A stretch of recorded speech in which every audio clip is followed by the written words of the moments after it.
The alarm blares. Already morning. You hit snooze twice before finally dragging yourself out of bed. The commute feels longer each day. The office lights flicker with that subtle hum that never quite disappears. Your desk, once a place of ambition, now feels like a prison cell. The meetings blur together. The emails pile up. Your manager asks for just one more thing just when you are on the point of leaving. Sound familiar? The modern workplace has become a breeding ground for quiet desperation. 70% of Americans report feeling disengaged at work according to Gallup polls. That's not just a statistic, it's millions of human beings spending the majority of their waking hours feeling empty. But why? Why do so many of us hate jobs that, on paper, should be perfectly fine? The answer lies deeper than free snacks or flexible hours. It cuts to the core of human psychology and our relationship with work itself. Your job dissatisfaction likely stems from three fundamental problems: misalignment with your values, lack of autonomy, and absence of meaning. Let's unpack each. Value misalignment happens when your job forces you to act against your core beliefs. Maybe you value creativity but work in rigid systems. Perhaps you care about human connection but spend all day staring at spreadsheets. This creates cognitive dissonance, a psychological tension that drains your energy and enthusiasm. Ryan Holiday, in his book Ego is the Enemy, explains that we often chase prestige rather than purpose. We take jobs that look good to others rather than ones that feel good to us. The salary, title, or company name becomes a substitute for actual fulfillment. Then there's autonomy, our basic need for self-direction. Micromanagement, excessive reporting, and restrictive policies all chip away at this fundamental human need.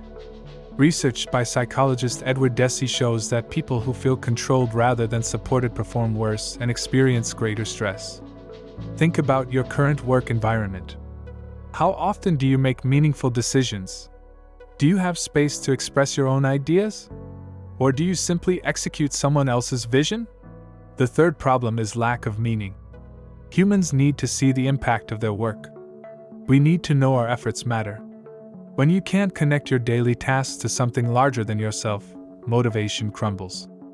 Viktor Frankl, Holocaust survivor and psychiatrist, wrote in Man's Search for Meaning that people can endure almost any hardship if they believe it serves a purpose. Your spreadsheets, presentations, and meetings feel empty because you've lost sight of why they matter, or perhaps they truly don't. These three problems, value misalignment, lack of autonomy, and absence of meaning, create the perfect storm of job dissatisfaction. They explain why even well-paying positions with good benefits can feel like prisons. The pain gets worse when we add social comparison into the mix.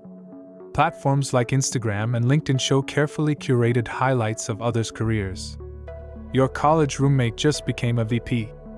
Your high school classmate started a successful business. These images make your own career struggles feel like personal failures rather than normal human experiences. The truth? Most people feel the same way you do. They just don't talk about it. Now for the harder question, what can you do about it? First, distinguish between situational problems and systemic ones. Situational problems can be fixed within your current job. Maybe you need to have a conversation with your manager about autonomy. Perhaps you could reshape your role to better align with your strengths. Small changes sometimes make significant differences. Marcus Aurelius, the Stoic emperor philosopher, wrote, "You have power over your mind, not outside events. Realize this, and you will find strength." Sometimes the solution starts with shifting your perspective rather than changing your circumstances. Try reconnecting with the meaning behind your work. Who benefits from what you do? How does your role, however small, contribute to something important? This mental reframing can transform tedious tasks into meaningful contributions. If your job truly lacks purpose, create it yourself.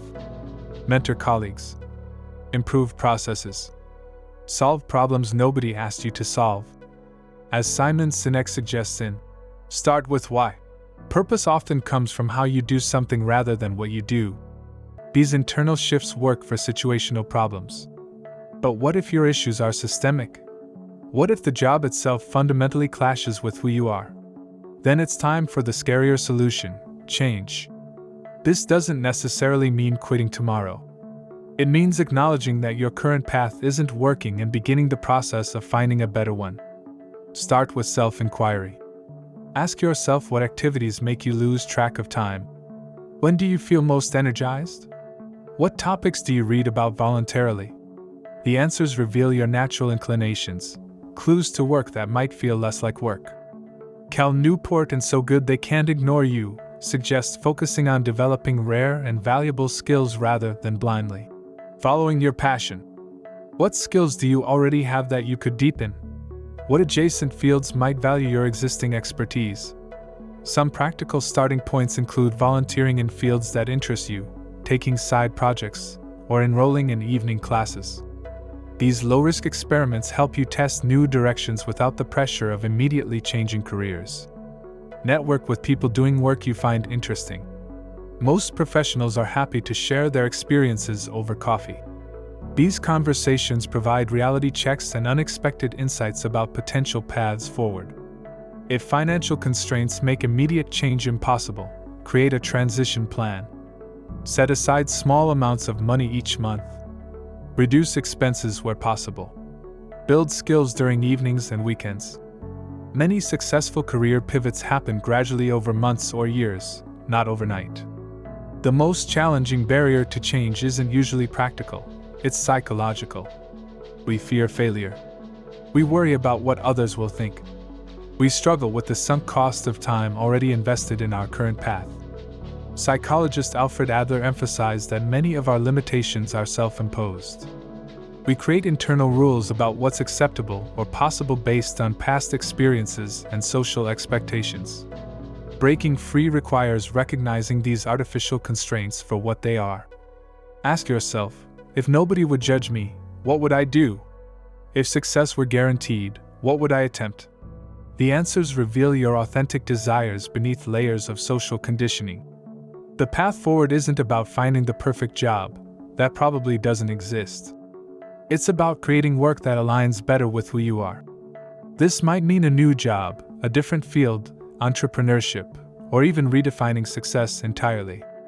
Some find their answer in traditional career changes. Others discover that work is simply one component of a fulfilling life rather than its centerpiece.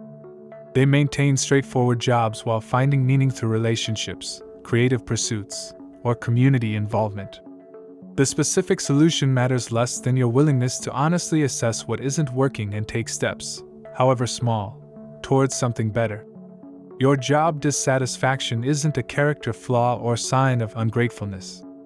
It's valuable feedback from your deeper self that something needs to change. The discontent you feel isn't your enemy. It's a compass pointing toward greater alignment with who you truly are. The journey won't be linear or perfect. You'll make mistakes. You'll doubt yourself. You'll face practical obstacles and internal resistance. That's normal. But the alternative, staying in a situation that slowly drains your life energy day after day, year after year, carries the greater risk. As Thoreau wrote, "The mass of men lead lives of quiet desperation. Don't be part of that mass. Your time is finite. Your potential contribution to the world is unique. Finding work that honors both is not a luxury, it's a responsibility.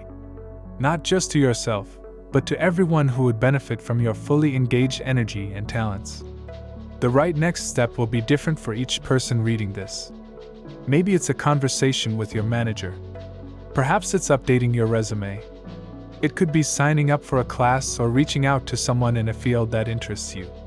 Whatever it is, take that step. Today, the distance between dissatisfaction and fulfillment begins with a single move forward. Your future self is waiting on the other side.